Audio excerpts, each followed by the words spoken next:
This is the Georgia Farm Monitor. Since 1966, your source for state and national agribusiness news and features for farmers and consumers about Georgia's #1 industry, agriculture. The Farm Monitor is produced by the state's largest general farm organization, the Georgia Farm Bureau. Now, here are your hosts, Ray DeLessio and Kenny Burgamy. Hey there! If you're looking for everything agriculture and farming, well, you have come to the right place. Happy to have you along for another edition of the Georgia Farm Monitor. I'm Ray DeLessio. And I'm Kenny Burgamy. As always, we've got a great show for you. Coming up, some of Georgia's top young talents invade Perry for the annual 4-H FFA Livestock Show. Damon Jones with a full report on who walked away with what. Also on the program, an impressive show of strength for the Georgia Farm Bureau as hundreds of members brave frigid temperatures and travel to Atlanta for the annual GFB Day at the Capitol. We'll hear from state leaders on what they think are the biggest issues facing Georgia agriculture. And it's time to break out those aprons and cooking utensils. This month on Meals from the Field, a new twist to an old country favorite, shepherd's pie. Sounds great. It's all this and more coming up on the Georgia Farm Monitor. Well, peanuts are one of Georgia's most recognizable crops, but without good research, the crop would not flourish and farmers could not produce them economically. Every year, Georgia peanut farmers fund research projects that help advance this important Georgia crop, as Mark Wildman reports. Here in Tifton, Georgia peanut producers are hearing from UGA researchers on the details of the many peanut research projects that are being conducted around the state. We go from the beginning to the end, looking at breeding, all the way through the agronomic practices of adapting varieties that are being bred for this area, all the way through yield and quality. Every year, farmers contribute $1 for every ton of peanuts that are harvested from their farms to fund research and promotions for the crop. This year, Georgia peanut farmers gave nearly $1 million through the Georgia Peanut Commission and the National Peanut Board. Farmers depend on this research to help them grow an abundant supply of peanuts and to make choices on their farms that will greatly enhance their efficiency. It's helped us to learn how to use the tools available as far as fungicides and different techniques of applying those. One of the topics that we just got through talking about was a banding of a fungicide over the row. It not only saves money, but it's really highly effective in white mold control. I don't do that right now, but I think it's a tool that's available, and that's what we needed to think about, is providing growers with tools so they can do a better job with less money, perhaps. Farmers at the meeting got to hear about a number of research projects in a relatively short period of time, and many of the projects that are being conducted are not necessarily for today's problems, but for problems that may pop up in years to come. No matter how much we put into trying to manage these diseases, when one steps to the top and we put a lot of effort into managing that one, and you control that one, another one's going to step up and be the next one we have to deal with. So it's an ongoing thing, and it flip-flops from one disease to the next. Over the course of 5 or 10 years, they're going to change based on the environment. They're going to change based on the resistance that we're dealing with or the fungicide programs that we work on. And it's the same way with insects. We deal with multiple different insects based on the year. And so you can't really be complacent thinking that what you're doing today is going to serve the growers well in the next 10 years. So you really have to keep on top of things all the time, and things are always changing because Mother Nature changes quicker than we can. Without the research being done by UGA, peanuts would probably have been wiped out many years ago by diseases and pests. So the money that producers spend on research gets returned to them many times over. I think if you look at it in terms of the number of years that we've been doing research and where we came from and where we are today and what the potential is, it's a great investment. You could really easily say every dollar that is put into the program, you're getting probably a tenfold return. In Tifton, I'm Mark Wildman for the Georgia Farm Monitor. Mark, thank you very much. Great job as always. Well, in what's being called a huge win for the pecan industry, not only here in Georgia, but the entire U.S., China has gone ahead and lowered the import tariff on in-shell and shell pecans from 24% to 10%. according to Georgia Congressman Sanford Bishop, who last summer hosted representatives from the China Nut Roasters Association. The lower import tariff means trade with China will increase, not to mention it will also bring jobs and revenue back home to Middle and Southwest Georgia. Well, as it does every year, the recent Junior National Livestock Show brought 4-H and FFA students from across the state to Perry, Georgia to compete in a wide variety of livestock divisions. As Damon Jones tells us, the students who take part in the show have spent countless hours getting their animals ready and have learned some valuable lessons along the way.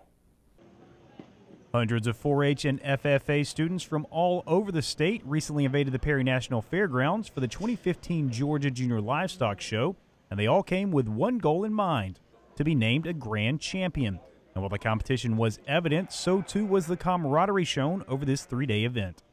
And I think to watch them interact and be able to enjoy and then compete, and you can see them how happy they are for the other ones. Even if they're not the ones that win, they're always happy for the others that do win, and it's just really good for your heart to see those children doing that. But in the end, it was a competition, and Jacob Collins from Perry High School FFA was named Grand Champion Breeding Heifer. It was an honor he was thrilled to receive after months of hard work. This is probably the best day of my life, I'd say. I mean, there's nothing like it. About every day after school, I'll go out and I'll walk her a mile about every day, and then wash her, shampoo and condition and blow dryer, and then work with her with the stick to get her trained for the show, and then put her out and feed her. All that hard work also paid off for Gavin Wright from Veterans High School FFA, as he was named the Grand Champion Market Barrow. I practice every day, every single day I practice. In the show ring, walking him to the baseball field, so walking him a mile. Getting that endurance built up, getting the muscle, make sure that he can last back to back in the show ring. Maddie Dean of the Crisp County 4-H was named Grand Champion Market Steer, and while it took a lot of effort, she says getting to be with her animal was a lot of fun as well. We fed him a lot, we worked with him a lot, we just tried to work with him and feed him and just kind of get everything done before it comes. I just like having fun, playing with them sometimes, loving on them and just showing them. It's just fun. Monica Chapman from Wilcox County 4-H was named Grand Champion Commercial Dairy Heifer, a fitting way to close out her high school career.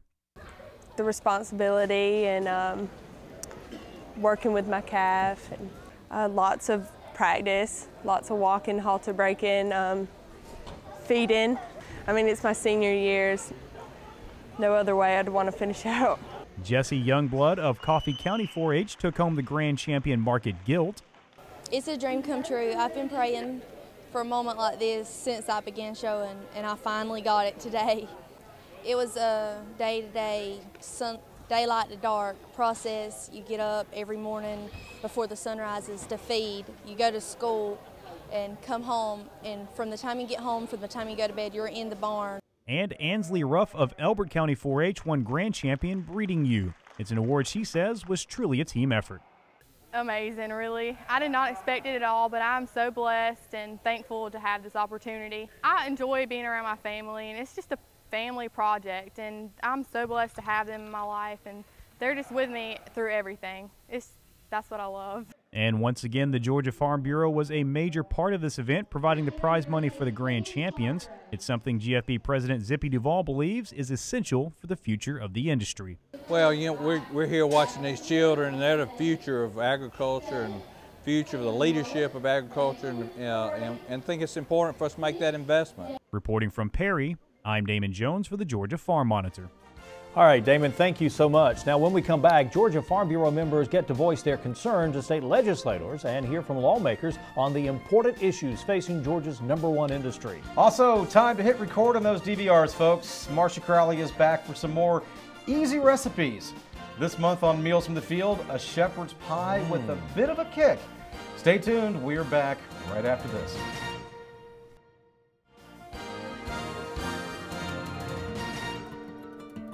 Dateline, Thursday, February 19th, 2015, Atlanta, Georgia. While most of the state is enduring sub-zero temperatures, close to 500 Farm Bureau members from across Georgia are braving the elements for the annual Georgia Farm Bureau Day at the state capitol. For GFB President Zippy Duvall, That type of dedication is what the foundation of Farm Bureau is built on. It says they believe in what we do.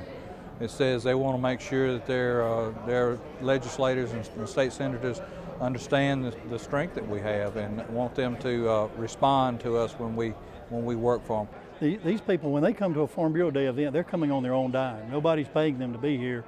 They are coming away from their farms. It's costing them money to be here because they believe in the organization and they believe in the issues that we're working on. The chair here is done and the resolution is adopted. For the farmers and Farm Bureau members who make the trip to Atlanta, this event is that one time of the year when they get to sit down and meet with their elected state House and Senate members and discuss the key issues that affect the ag industry. It's also a reminder of just how important their voices really are. If you haven't given us your email and you don't get our legislative report on Friday, you need to make sure your county office gets your email to us, because that legislative report we send out on Friday will prompt you on our voter voice to make a comment to your legislator or even your congressman, depending on what the issue is. Very easy to do. If you are not getting that legislative report, we need to have you hooked in. As in years past, the day concluded with a luncheon, followed by an appearance from Georgia Governor Nathan Deal. Governor Deal using the occasion to update members about the ongoing Florida-Georgia water battle, which continues to play itself out in the legal system. Don't think that it's just a fight between Florida and metropolitan Atlanta, Georgia. It is a fight for the utilization of water by everybody in our state. And that is why it is so important that we work together. If we do not show that we are doing the best we can to conserve and not waste a valuable resource such as that, and I have to compliment the ag community for its cooperation in that regard. The metering has allowed us to provide positive proof that disputes some of the allegations of exaggerated water use by the ag community. Your cooperation in allowing and participating in that has given us the kind of solid evidence that is very hopefully persuasive to a federal judge, or in this case maybe even the United States Supreme Court. You know, it's the people that our people vote for to come and make policies that we live by each day. It is an institution that we all love and respect, and it is an honor to be able to stand up as a lieutenant governor and talk about the largest industry in this state and how we are moving forward as partners with our legislatures, moving forward to make Georgia agriculture bigger and better and play a major role in feeding not only Georgia but the world.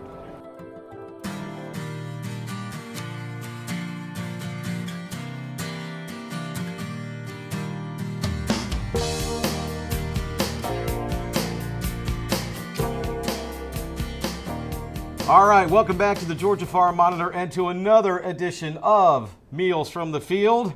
Today we are talking cabbage, not as in money. No. We like talking about money, but we're talking about the vegetable cabbage, and in particular shepherd's pie and cabbage. And joining me as always is Marcia Crowley, our home economist specialist, formerly the senior home economist of the Georgia Department of Agriculture, but recently retired. Recently retired after 34 years, but she stayed on to help us here, and she's going to be helping us out every month on Meals from the Field. So good to have you, Lauren. This is so fun. It is. We have a blast doing this every single month. But again, tell us, why did you choose shepherd's pie this month? Well, there's nothing really in season right now, so everybody seems to like shepherd's pie. Everybody seems to like Mexican food. Right. So this is a Mexican shepherd's pie, and we have a delicious Mexican coleslaw to go with it. Okay. All right. I've got in this pie plate a pound of lean ground beef that has been browned, and 1/4 cup of green onion. I'm going to add to that another 1/4 cup of green onion. Everybody here really loved this. A cup of salsa, chunky salsa. Don't do picante; it will be too runny. So your favorite salsa. What is the difference between picante salsa and regular salsa? It's the consistency. The consistency. Yeah. Okay. I never understood the difference between those two. Then this is a 11.5 ounce can of Mexican style corn. Okay. Put that right over the top of this. And like I said, this was a hit. This is very easy to do. You could honestly almost serve this as a dip if you wanted to, but it makes a great meal.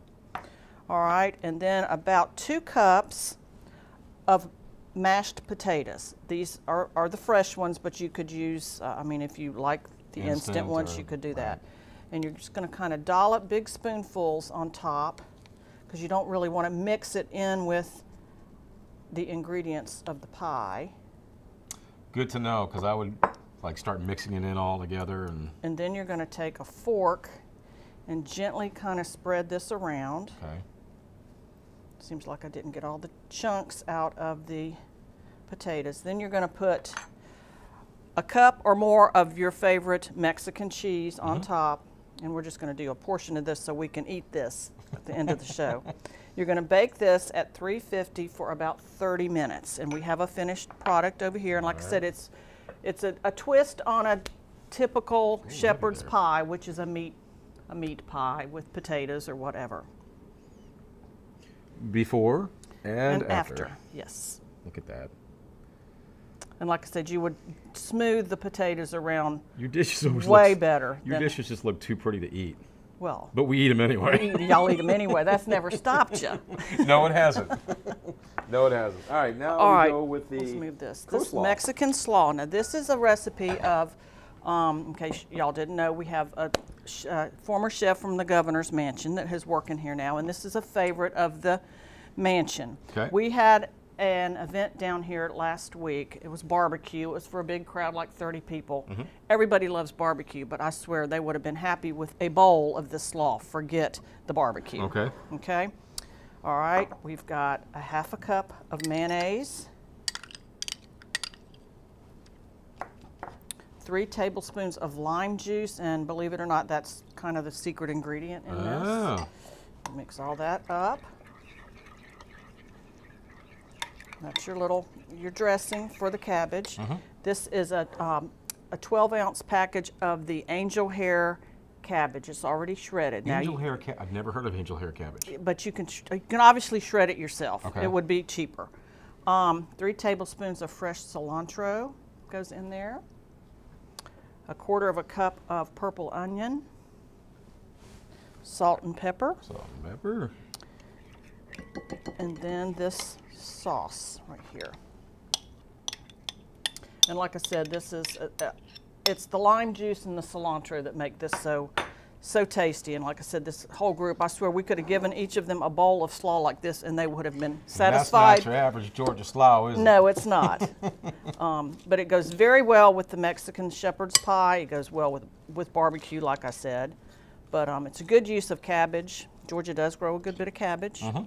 And it is in season now. It should be a really good price, especially since you're going to have St. Patrick's Day coming up here in just a little bit. It's always cheap then. And there you have it. And you really should not mix this up until right before serving because it'll get soggy. So would you recommend not putting it in the refrigerator to chill you it? could do that. Yeah, you can chill it. I just wouldn't make it like a day ahead. A day ahead. Okay, I see what you're saying. All right, well, folks, as we tell you every month, these recipes, very simple to make, very easy to find. Just log on to gfb.org/recipes. Everything is there for you in details. Marcia, very good at explaining everything for us, and there's videos there as well. And we can't thank you enough for logging on each month, and we can't thank you, Marcia, for staying on. Thank you. Even though you're retired after 34 years, but it's my pleasure. We must be doing something right that you came back. So That's thank right. you so much. And folks, thank you so much for watching. We'll see you next month right here on Meals from the Field.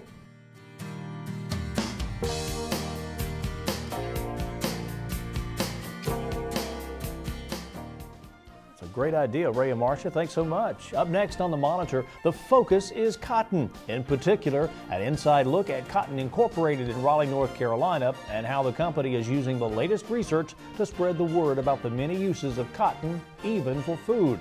Keep it here. You're watching the Georgia Farm Monitor.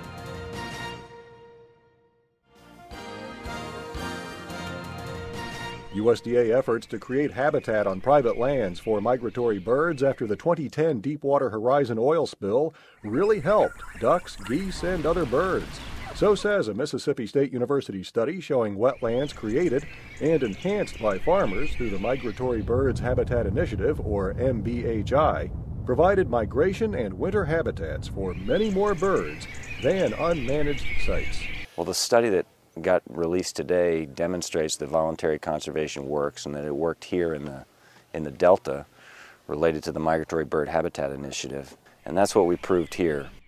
Landowners working with NRCS, putting good conservation practices on the ground, benefited ducks and other waterfowl across 470,000 acres of 8 states in the Gulf Coastal Plain. So this was really important work.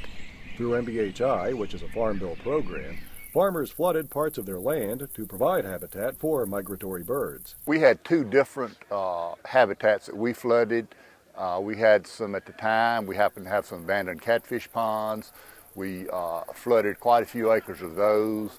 We also had some moist soil areas on the farm, and we took advantage of the MBHI program to flood those areas as well. I think the partnership between USDA, the local field offices in the counties, and the landowners and farmers was significant. That's all for USDA Week in Review. Follow, tweet, and stay informed at USDA.gov. Numerous times on the Farm Monitor, we focused on the cotton in the field, producers of cotton, and the process of getting cotton to the gin and into the mills. Today, a special look at research and marketing that is being done on a global level. Cotton Incorporated hosted over 100 producers from 17 cotton-producing states to their world headquarters just outside of Raleigh, North Carolina. It was a chance for the organization to tell their story. People don't know that they consume cotton as a food product every day in their everyday lives. So we're trying to do every bit of research we can and utilize every piece of the cotton plant and the fiber. But we want the world to know that cotton is a food and fiber. Cotton Incorporated's president and CEO Barry Worsham spoke to the group. He explained their role in increasing demand for and profitability of cotton through research and promotion. Now, cotton still has some attributes that make it positive versus synthetic fibers. We're more comfortable. Cotton doesn't retain odors like some of those synthetic fibers. And we've just got to be able to convince consumers as best we can with the budgets we have that cotton is a more viable choice. Several experts in the area of research and marketing explained to producers that Cotton Incorporated will remain focused on ensuring cotton remains the first choice among consumers in apparel and home products. So it's not always a certainty that simply because we grow cotton, retailers and brands are going to use it. We have to work with them and show them why they should use cotton. And that could be consumer preferences for cotton. Consumers love cotton. But it can also be things like technology and using Cotton Incorporated technologies to make that product do something different, something that adds value, something that retailers and brands can see works for their consumer. And that may be another reason to use cotton in that product. There were nearly a dozen producers from the state of Georgia that traveled to North Carolina for the tour. Bart Davis with his 2 sons, they told us it was a great learning experience. From start to finish, from carding the cotton to making yarn, to dyeing, the whole 9 yards, making cloth, designs. It's just a lot goes into it, to cotton, to get it to the end producer. And so much of what we're seeing here today impacts the consumer directly. I think we oftentimes forget that if there's no one to buy our product, then there's no place for our industry. So I guess to answer your question, I've just been amazed at the amount of R&D that goes into this whole process. Stuff going on behind the scenes a lot of people don't know about, that they need to know about the cotton farmers. Everybody tries to kind of put them on the back burner and don't know a whole lot about it, which I learned a lot here today too. I didn't know a lot of the stuff that we've seen today also. Barry Worsham said it just makes sense to let producers in Georgia and across the country know how hard they're working for them, not only in the U.S., but around the globe. So we are all dependent, no matter what part of the country you're from, you are dependent on how much demand there is for cotton around the world versus how much is being supplied. Well, that will do it for this week's edition of the Georgia Farm Monitor. Yeah, just a reminder for all the latest ag info regarding food, great recipes, and what's happening down on the farm. Be sure to check out our Twitter, Facebook, and Pinterest page. You will stay informed and see what's up in the world of farming and the Farm Monitor Show. Take care. We'll see you next week right here on the Georgia Farm Monitor. Have a great week, everybody.